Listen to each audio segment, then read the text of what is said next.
Bonjour et bienvenue dans ce 38e épisode du Monde devant soi. Je suis Christophe Caron et je suis en compagnie de Jean-Marie Colombani, directeur de la publication de Slate, et Alain Frachon, éditorialiste au Monde et spécialiste des questions internationales. Bonjour messieurs. Bonjour Christophe. Bonjour Christophe. Avec nous aujourd'hui une journaliste spécialiste de la Turquie et autrice de Turquie, l'heure de vérité aux éditions Empreinte Temps Présent. Bonjour Ariane Bonzon. Bonjour à vous trois. Ariane, vous signez cette semaine un article sur Slate intitulé « Le désastreux casting de la France en Libye » qui revient sur la lutte d'influence que se livrent Ankara et Paris, une lutte d'influence pour ne pas dire une guerre d'influence qui envenime quelque peu les relations entre les deux pays. Ainsi, cet incident passé relativement inaperçu, c'était le 10 juin dernier, entre des bateaux turcs et français au large de la Libye. Pour faire simple, une frégate française, qui patrouille dans la zone pour le compte de l'OTAN, a croisé un navire turc suspecté de violer l'embargo sur les armes imposé à la Libye. Le navire français reçoit alors l'ordre d'inspecter la cargaison et tente de contacter le cargo. Selon la France, à ce moment-là, un autre navire turc se serait fait menaçant en pointant sur la frégate française son radar de conduite de tir. C'est ce qu'on appelle des illuminations radar. En gros, c'est la dernière étape avant de tirer un missile. La Turquie dément et accuse de son côté la marine française d'avoir effectué une manœuvre à grande vitesse et dangereuse. 13 jours plus tard, le 23 juin, Ankara a arrêté 4 personnes soupçonnées d'espionnage pour le compte de la France, une réponse à une déclaration la veille d'Emmanuel Macron qui a dit « Je considère aujourd'hui que la Turquie joue en Libye un jeu dangereux ». Alors avant d'entrer dans les détails des oppositions entre Paris et Ankara au sujet du dossier libyen, quel est le niveau de gravité de ces deux événements, Jean-Marie ? Je pense que c'est une situation inédite parce que rarement la France et la Turquie ont été à ce point opposés. Alors il y a une liste importante de griefs de part et d'autre, et notamment du côté français.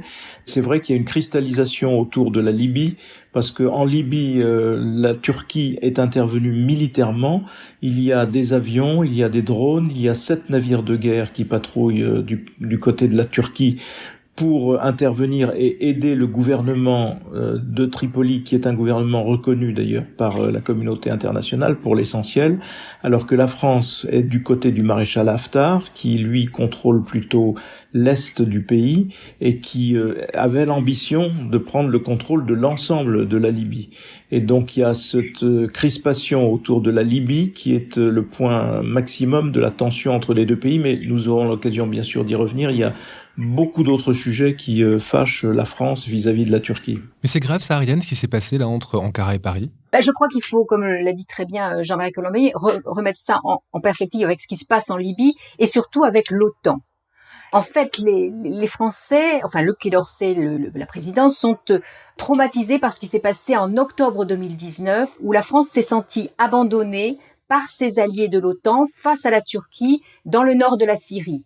Vous vous rappelez qu'à ce moment-là, la Turquie a, avec le feu vert américain, a conduit une offensive contre les Kurdes autonomistes de Syrie, qui sont les alliés de la France contre les djihadistes.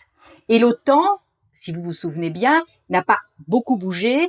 Et à ce moment-là, le président Macron, a dit qu'au fond, l'OTAN était en état de mort cérébrale. Eh bien, c'est ça qui se joue de nouveau.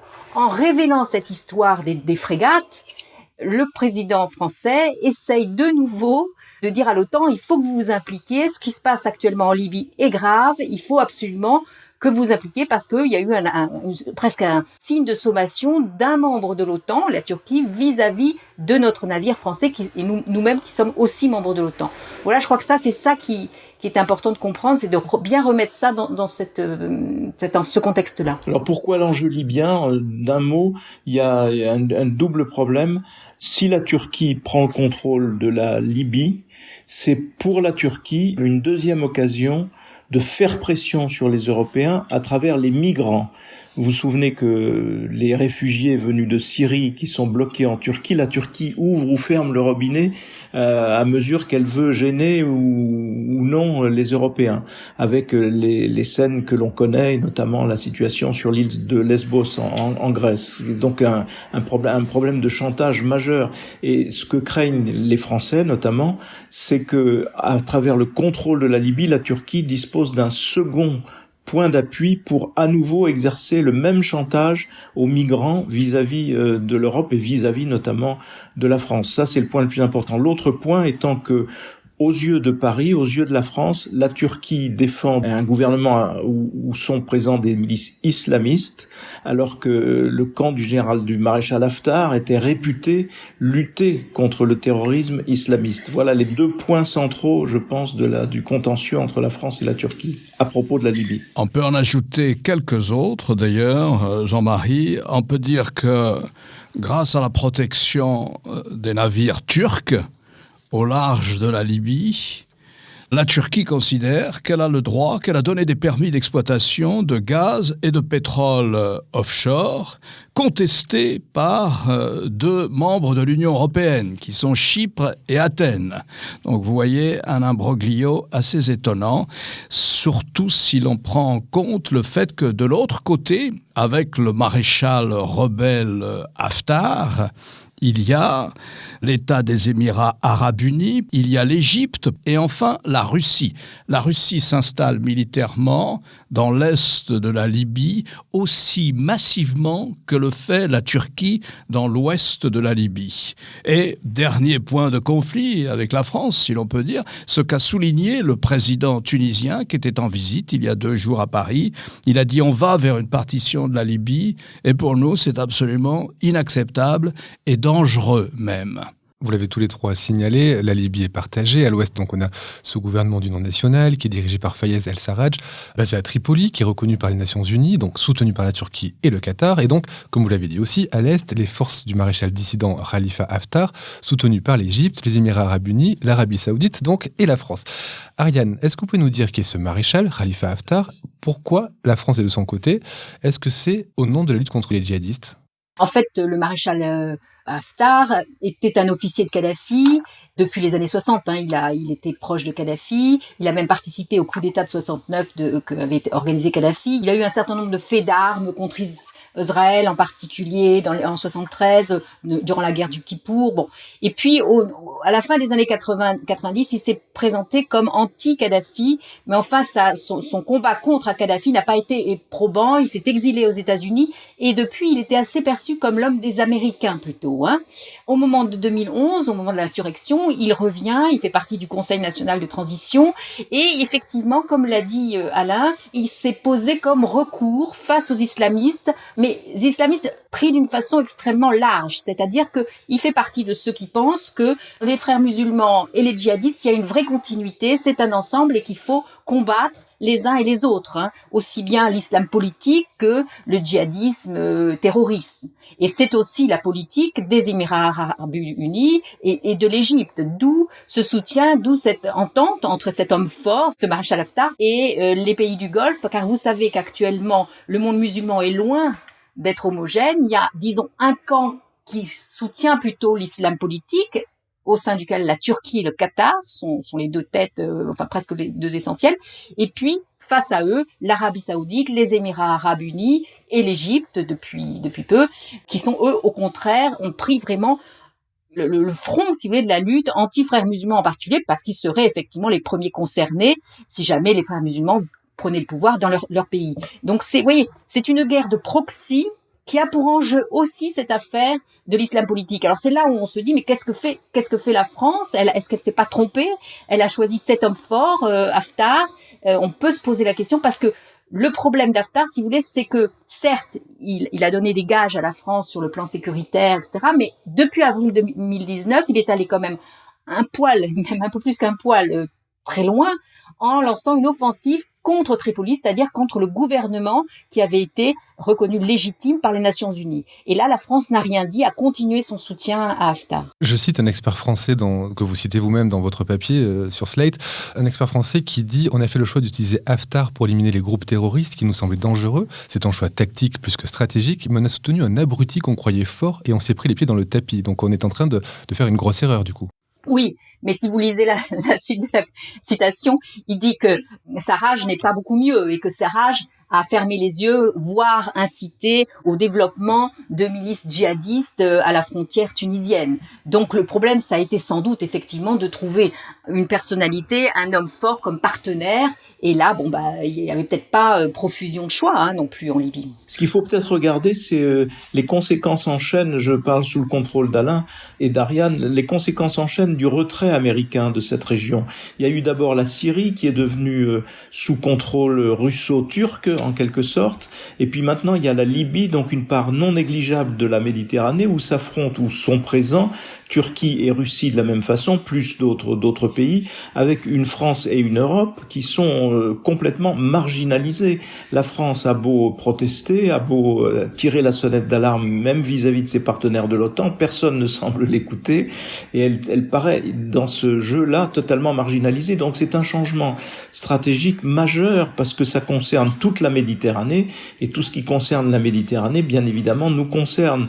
Et donc il y a là, je pense, un changement géostratégique de long terme qui est en effet très préoccupant pour la sécurité au moins des pays du sud de l'Union européenne. Je ne sais pas ce que vous en pensez les uns et les autres. Mais on l'a vu justement, il y a de nombreuses puissances qui tentent de placer leurs pions dans le jeu libyen. L'Égypte vient de rentrer, comme vous l'avez dit Ariane. Est-ce que la situation pourrait se dégrader, Alain ? Ah oui, absolument, parce que si vous voulez, vous avez les forces du maréchal, il se nomme maréchal, du maréchal Haftar. Incidemment, j'ouvre une petite parenthèse, on l'a accusé aussi, et je pense que c'est vrai d'ailleurs, on a dit qu'il avait aussi beaucoup travaillé pour la CIA. Et c'est pour ça qu'au début, les Américains le voyaient plutôt de façon favorable. Il luttait contre l'islamisme et il avait des relations avec la CIA. Et puis ils sont aperçus très vite qu'il n'était pas sérieux. L'offensive qu'il a lancée contre Tripoli en avril a été arrêtée grâce à l'aide turque.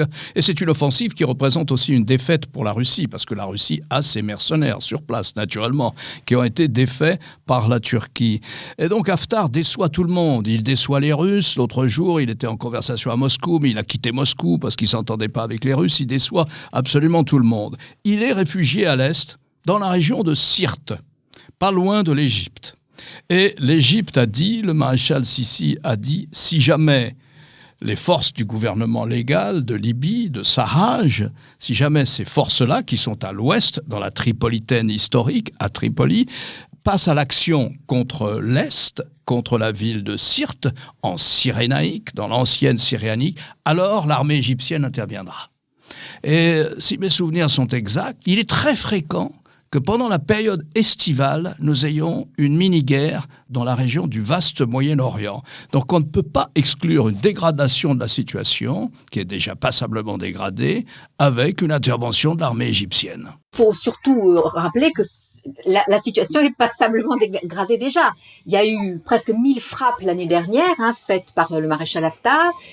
On a découvert des charniers, on le suspecte quand même de torture. Il y a eu le déplacement de 400 000 Libyens ces dernières années, l'exil de 650 000 autres. Quelque chose comme 30 000 morts. Donc on est quand même déjà, c'est pas simplement des menaces. Il y a déjà sur le pays déjà divisé en deux et a été quand même profondément chahuté, si ce n'est détruit. Donc il y a quand même déjà quelque chose qui existe. Donc ça serait un degré en plus, quoi. Il faut prendre en conscience de ça. C'est pas simplement des matadors qui sont en train de s'affronter. Il y a une vraie guerre. Vous parlez de 1000 frappes là, de la part du maréchal Haftar. Ça veut dire donc qu'il est soutenu militairement, qu'il a des armes. Qui le soutient ? Les Émirats arabes unis, évidemment. Peut-être la Russie. Est-ce que la France participe aussi matériellement au soutien du maréchal ? Alors, écoutez, la France a surtout donné un appui, un vernis occidental, un appui diplomatique. Rappelez-vous, en 2017-2018... Nous l'avons invité. Il l'avait invité en 2017-2018. Et puis, effectivement, comme Jean-Yves Le Drian a de bons contacts avec les Émirats arabes unis, que les Émirats arabes unis sont quand même un très bon client de l'armement français, on peut émettre l'hypothèse qu'un certain nombre d'armes parce que les Émirats arabes unis arment le maréchal Haftar, on peut émettre l'hypothèse que certaines armes françaises sont indirectement, via l'Émirat arabe unis, fournies à Haftar. Mais la France dénie avoir récemment, en tout cas, armé le maréchal Haftar. Alors on a le dossier libyen, vous avez évoqué aussi des événements qu'il y avait eu en Syrie.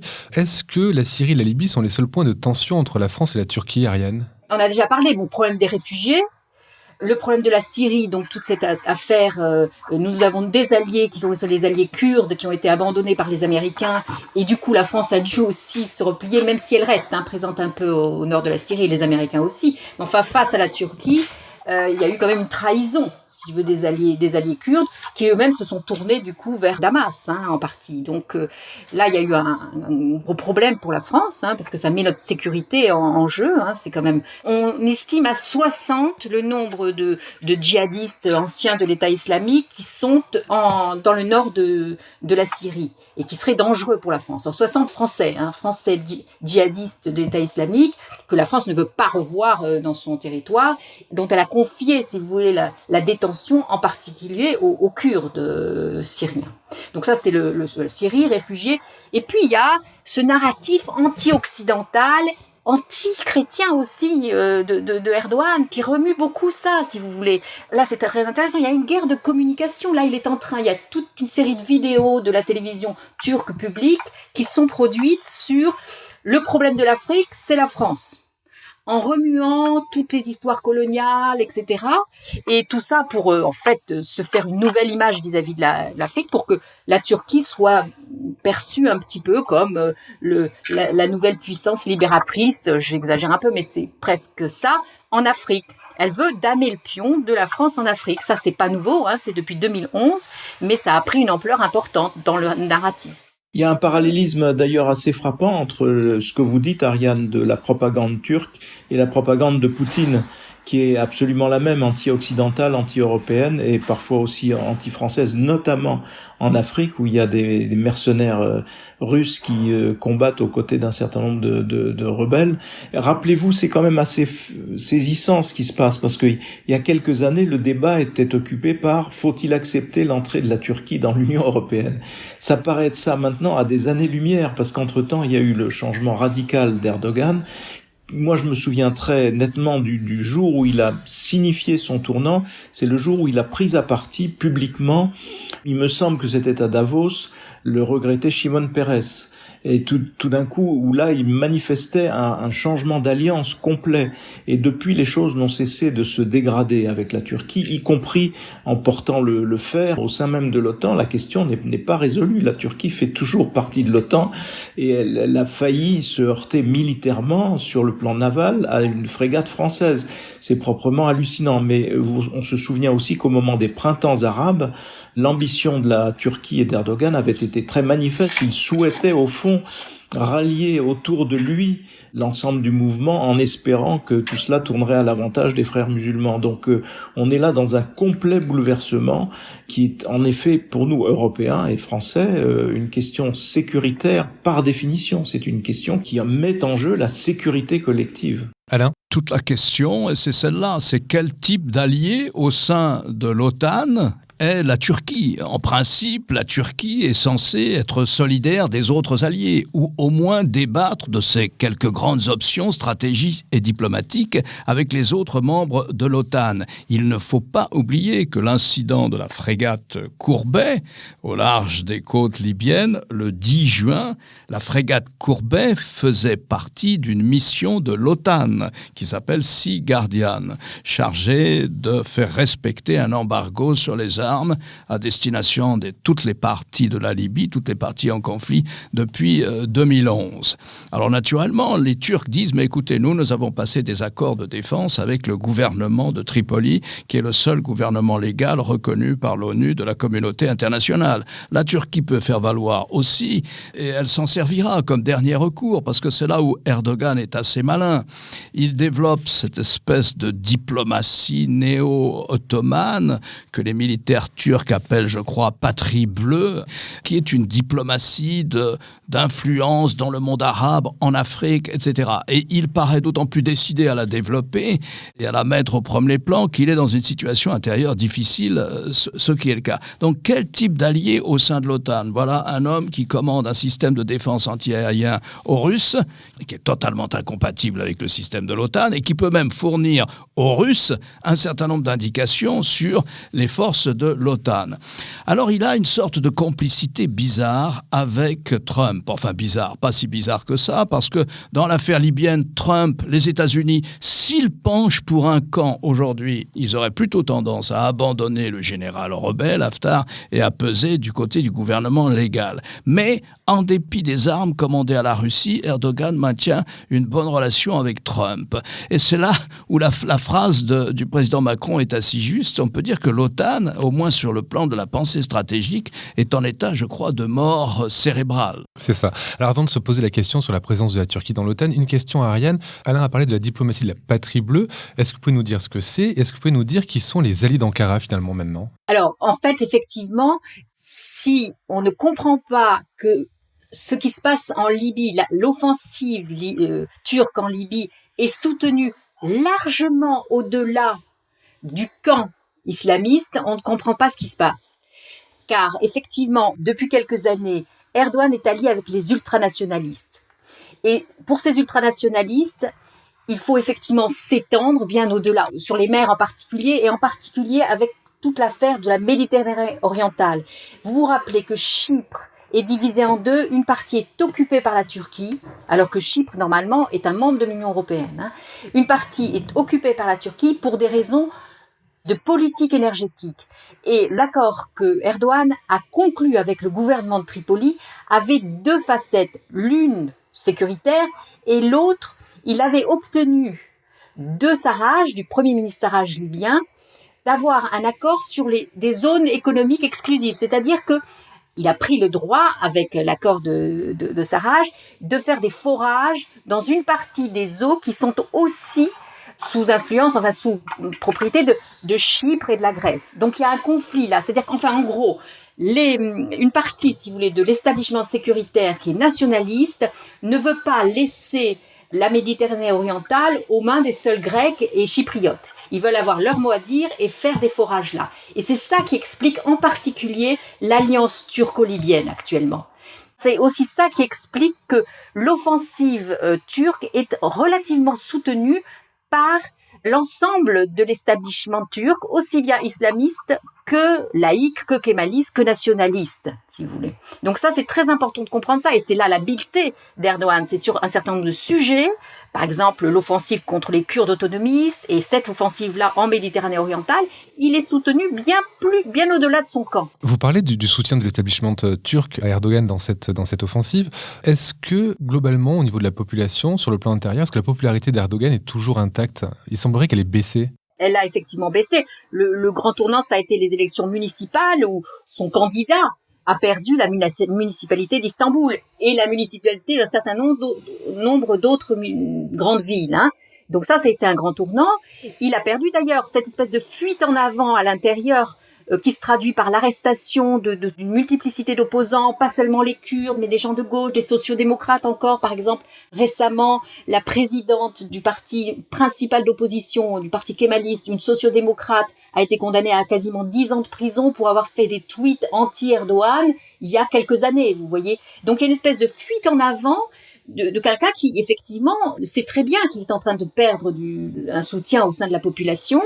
Donc ça, c'est un élément très important. Il y a une crise économique qui se dessine non seulement à cause de la Covid, de l'épidémie de la Covid, mais elle était déjà là en latence avant l'épidémie. Or, Erdogan a signé, si vous voulez, un contrat social avec sa population. Vous m'élisez, vous me donnez d'une certaine manière un chèque en blanc, moi je fais le mieux pour vous et en particulier, je vous donne une économie florissante, des grands projets. Et ça, il ne peut plus le tenir. D'où cette espèce de projection sur les terrains de politique extérieure. Sachant qu'il lui reste encore 3 ans de mandat avant la prochaine élection présidentielle, si rien ne change d'ici là. Pour terminer, une question un peu simple et compliquée à la fois, Jean-Marie, est-ce que la Turquie a encore sa place dans l'OTAN ? Ça me paraît de plus en plus douteux, mais comme l'a expliqué Ariane tout à l'heure, c'est évidemment complexe parce que il n'est pas, malgré tout, il n'est pas tout seul. Et un certain nombre de gens ne veulent pas rompre, notamment l'Allemagne, la Grande-Bretagne, les États-Unis ne veulent pas rompre avec Erdogan, alors que la tournure des choses est de plus en plus inquiétante parce que son régime est de plus en plus dictatorial. Et j'ajoute aussi que, mais ça on n'a pas trop eu le temps d'en parler, il y a aussi à travers différents mouvements d'obédience turque, une sorte d'agit-prop à l'intérieur même de nos frontières, à l'intérieur même des frontières allemandes et ainsi de suite. Sur l'OTAN, je pense que c'est une crise majeure qui met en cause vraiment l'identité même de l'OTAN. Et on voit mal s'il continue sur ce chemin-là, on voit mal qu'il puisse continuer d'être membre de l'OTAN, même si je pense que les États-Unis auront beaucoup de mal parce que il faut se souvenir que c'était un des principaux boucliers, la Turquie, vis-à-vis de l'expansionnisme soviétique à une époque. Et donc là, je ne sais pas comment le futur président américain arbitrera. Alain, vous partagez cette analyse de Jean-Marie Colombet? Oui, tout à fait, naturellement. Alors la question se posait de manière théorique dès lors qu'il n'y avait plus l'Union soviétique. Lorsqu'il y avait l'Union soviétique, naturellement, la présence de la Turquie dans l'OTAN était fondamentale. Elle était quasiment aux frontières de l'Union soviétique. Et donc c'était et c'est encore d'ailleurs, je crois, la principale armée de l'OTAN en dehors de celle des États-Unis, au moins en nombre. Donc oui, bien sûr. En principe, votre appartenance à l'OTAN doit être un facteur de stabilisation régionale, y compris en Méditerranée, pas seulement en Europe. Là, c'est un facteur de déstabilisation dans l'ensemble de la Méditerranée orientale qui n'en avait pas besoin. Merci à vous trois pour ces explications claires sur un dossier compliqué. Ariane Bonzon, je rappelle votre livre « Turquie, l'heure de vérité ». C'est aux éditions Empreintes du temps présent. Merci à vous trois, à la semaine prochaine. Merci Christophe. Merci Christophe. Au revoir à tous. Vous venez d'écouter Le Monde devant soi, un podcast Slate.fr à retrouver tous les samedis matins sur Slate.fr ou sur votre application de podcast préférée. Si vous avez aimé, n'hésitez pas à vous y abonner et à nous mettre 5 étoiles.